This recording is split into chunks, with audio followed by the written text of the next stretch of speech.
नमस्कार दोस्तों स्वागत है आपका हमारे इस चैनल पे। दोस्तों आज के इस वीडियो में बात करेंगे आरआरबी एएलपी एग्जाम के बारे में। जी हाँ दोस्तों, आंसर की आ चुकी है, ऑब्जेक्शन लग चुके हैं तथा अभी वेट चल रहा है रिजल्ट का। जी हाँ दोस्तों, रिजल्ट कभी भी किसी भी टाइम आपका आ सकता है, उससे पहले हो सकता है कहीं ना कहीं रिवाइज्ड आंसर की आ जाए। तो दोस्तों आज के इस वीडियो में बात करेंगे नॉर्मलाइजेशन के बारे में। जी हाँ दोस्तों, कई लोगों का यहाँ पे मतलब एक तरीके से ये मान के चलिए दो गुट बन गए हैं आरआरबी एएलपी के। एक लोगों को एक गुट ऐसा है जिनके मतलब ए पार्ट में 40-50 के आसपास है, मतलब ज़्यादा नंबर नहीं है, लेकिन वो बी पार्ट में पास है। दूसरे बंदे ऐसे हैं जो ए पार्ट में तो इनके 70-70 के आसपास है, लेकिन कहीं ना कहीं मतलब बी पार्ट में वो सारे के सारे फेल है। हो सकता है 1 नंबर से, 2 नंबर से, 4 नंबर, 5 नंबर से। तो दोस्तों अभी ये मतलब सबसे बड़ी बहस छिड़ी हुई है यहाँ पे यूट्यूब पे बोलूँ तो, या सोशल नेटवर्किंग साइट पे। मतलब देखो जहाँ पे मतलब लोग, आधे लोग बोलते हैं कि नॉर्मलाइजेशन होना चाहिए, वहीं कुछ लोग बोलते हैं कि नॉर्मलाइजेशन नहीं होना चाहिए। तो दोस्तों पहले तो मैं आपको यहाँ मतलब पूछूंगा, आपसे ही कुछ राय लूंगा मैं। नीचे कमेंट बॉक्स में जरूर लिखिए आप, आपका क्या सजेशन है, होना चाहिए या नहीं होना चाहिए। तो वेल दोस्तों बढ़ते हैं इस वीडियो की तरफ। तो दोस्तों अगर मैं डिटेल में बात करूं तो मतलब एक गुट का ये कहना है कि जब रेलवे ने निर्धारित किया है कि 35% क्वालिफाई आपको करना ही पड़ेगा, तो उससे नीचे वालों का नॉर्मलाइजेशन क्यों किया जाए। वहीं दूसरे गुट का कहना है कि जब साफ साफ लिखा है कि नॉर्मलाइजेशन होगा, तो चाहे वो 35 से कम हो या ज़्यादा हो, नॉर्मलाइजेशन तो होना ही है। तो वेल दोस्तों अभी यहाँ पे मतलब एक तरीके से कन्फ्यूजन क्रिएट हो गया है। अब ये लोगों द्वारा बना दिया गया है या रेलवे द्वारा मतलब डिटेल में क्लियर कट नहीं बोला गया है, इसलिए ऐसा कन्फ्यूजन आ गया है। लेकिन दोस्तों ज़्यादातर अगर आप मेरा सजेशन मानते हो तो ये मान के चलिए नॉर्मलाइजेशन हो सकता है उन लोगों का भी जिनके 35% से कम है, और उन लोगों का भी जो 35% से ज़्यादा है, उनका तो होना ही है। तो सीधी सी बात है दोस्तों, अब आपको ये पसंद आए ना आए बात, लेकिन ये मान के चलिए नॉर्मलाइजेशन सभी का होगा। तो दोस्तों यहाँ पे डिसलाइक करने से कोई सेंस नहीं है, ये मान के चलिए आप लोगों को भी मैं यही कहूँगा।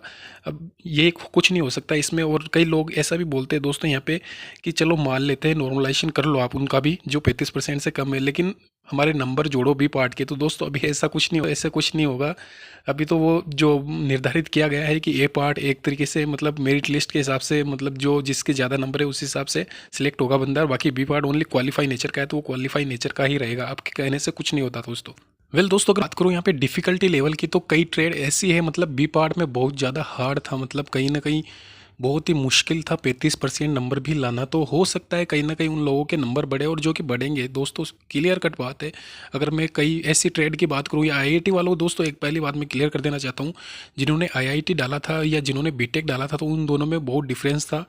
यहाँ पे डिग्री का भी डिफरेंस है, प्लस यहाँ पे आपके पेपर का लेवल भी मतलब बहुत ज़्यादा हार्ड था कहीं ना कहीं बीटेक वालों का कंपेयर टू आईटीआई वालों का। तो आप ये नहीं कह सकते हो कि हमारा पेपर हार्ड था, क्योंकि दोस्तों आपने बीटेक किया हो तो उस हिसाब से आपका पेपर आया है, और आईआईटी वालों का उस हिसाब से आया है। तो कहीं ना कहीं दोस्तों ये मत मान के चलिए आप कि आपके नंबर बहुत ज़्यादा हो जाएंगे। हार्ड लेवल था तो मतलब ये मान के चलिए 4-5 नंबर बढ़ेंगे तो, अगर मैक्सिमम, इससे ज़्यादा कुछ नहीं बढ़ेगा ये मान के चलिए आप। तो आप उन लोगों को मैं यही कहूँगा कि आप ये सोच रहे हो कि अगर आपके 10 नंबर बढ़ जाएंगे, 15 नंबर बढ़ जाएंगे, तो आप फालतू में मतलब झूठे बहकावे में ना आए। ये मान के चलिए आपका मतलब अगर 5-6 नंबर भी बढ़ता है तो बहुत बड़ी बात। तो दोस्तों मतलब 70 से 75% बंदे ऐसे हैं जिनके मतलब बी पार्ट में फेल हो रहे हैं, तो वो चाहे पॉइंट समथिंग नंबर से हो, लेकिन वो 75% के आसपास है। मतलब ये रेशियो दोस्तों बहुत ज़्यादा हाई है। हो सकता है सारे के सारे, मतलब सारे तो नहीं हो सकते, लेकिन दोस्तों ये मान के चलिए 75% में से ओवर मतलब 50 से 60% यहाँ पे पास हो सकते हैं, क्योंकि उनके नंबर मतलब मैक्सिमम नंबर दोस्तों यहाँ पे 23 से लेके 27 के बीच में वेरी कर रहे हैं। हो सकता है कहीं मतलब 20 से कम वाले भी हो, लेकिन ज़्यादा नहीं है 20 से कम वाले। मैक्सिमम बच्चे ऐसे हैं जो 20 से 27 के आसपास है।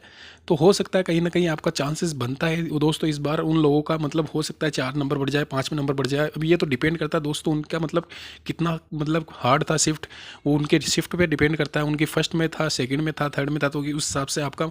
लेकिन जैसा कि सुनने में आ रहा दोस्तों आपकी मतलब सेकंड शिफ्ट मतलब बहुत ज़्यादा हार्ड थी, और देखा भी था हमने उस टाइम।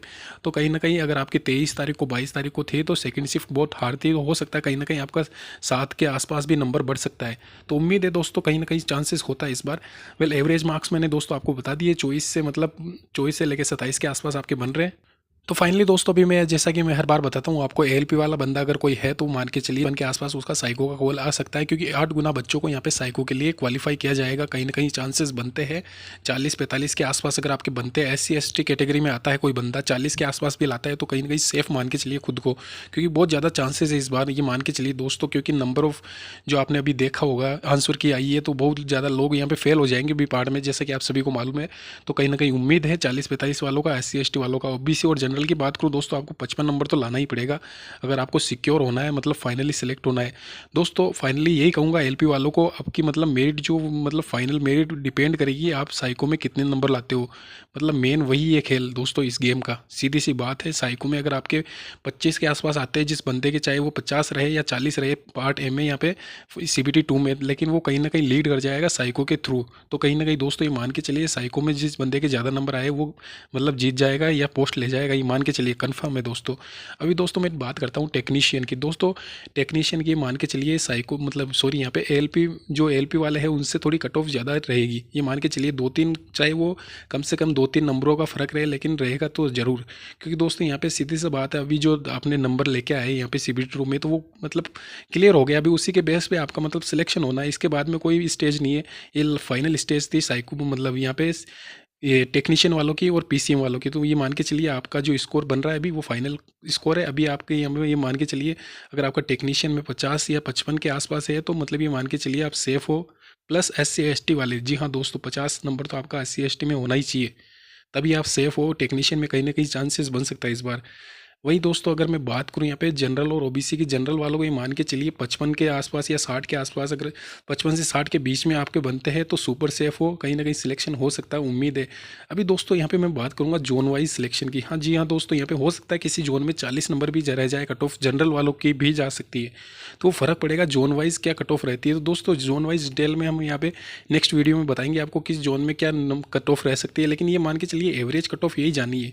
ऊपर नीचे हो सकता है 2-3 नंबर ऊपर 2-3 नंबर नीचे, लेकिन ये मान के चलिए आपका अगर 45 या 50 के आसपास से सुपर सेफ हो आप SC ST वाले। वहीं जनरल OBC वाला मतलब ये मान के चलिए अगर टेक्नीशियन में कहीं ना कहीं चांसेस बनते हैं उसके तो वो 50 नंबर है, 50 नंबर होने चाहिए। अभी वो नॉर्मलाइज्ड करके नहीं बता रहा हूँ दोस्त, में आपका यह मतलब ये मान के चलिए 45 से 50 के बीच में बन रहे हैं रो मार्क्स, तभी आपका सिलेक्शन हो सकता है। नॉर्मलाइज्ड होके मतलब ये मान के चलिए 5-10 नंबर अगर आपके बढ़ते हैं तो वो सीधी सी बात है मेरिट के मतलब जो कट ऑफ आएगी उसमें भी बढ़ेंगे। तो ये मान के चलिए 50 नंबर तो सेफ स्कोर रहना ही चाहिए आपका टेक्नीशियन में। दोस्तों अभी फाइनली यहाँ पे वीडियो में बात करूँ मैं पीसीएम वालों की।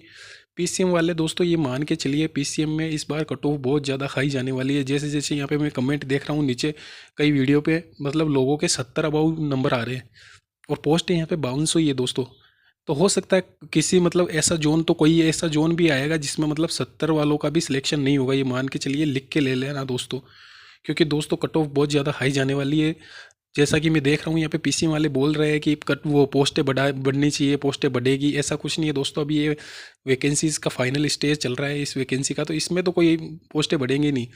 हो सकता है 28 तारीख को जो नोटिफिकेशन रिलीज़ होगा उसमें पोस्टें बढ़ जाए, लेकिन इसमें तो सॉरी यहाँ पे इसमें कोई वो पोस्टें नहीं बढ़ेगी। तो दोस्तों ये मान के चलिए आपका पीसीएम में अगर 70 के आसपास है कहीं ना कहीं सेफ हो आप ऑल जोन जनरल वालों के लिए। ओबीसी की बात करूँ दोस्तों, ओबीसी वाले भी ये मान के चलिए 65 से 70 के बीच में तो आपको लाना ही पड़ेगा कि कहीं ना कहीं, ये मान के चलिए आप दोस्तों। फाइनली दोस्तों अगर मैं बात करूँ यहाँ पे SC ST वालों की, तो 60 नंबर के आसपास आपको दोस्तों यहाँ पे सिक्योर करना पड़ेगा SC ST कैटेगरी में आते हो तो आप। तो वेल दोस्तों यही था आज का यहाँ पे एक्सपेक्टेड कट ऑफ। ये मान के चलिए इस कैटेगरी मतलब इस रेशियो में आपका बनता है कहीं ना कहीं सिलेक्शन होने की उम्मीद है, ये मान के चलिए। वेल दोस्तों हमारे इस चैनल को सब्सक्राइब करें जिससे कि इस एग्जाम से रिलेटेड सारी की सारी न्यूज़ और नोटिफिकेशन आपको समय समय पर मिलती रहे। धन्यवाद दोस्तों।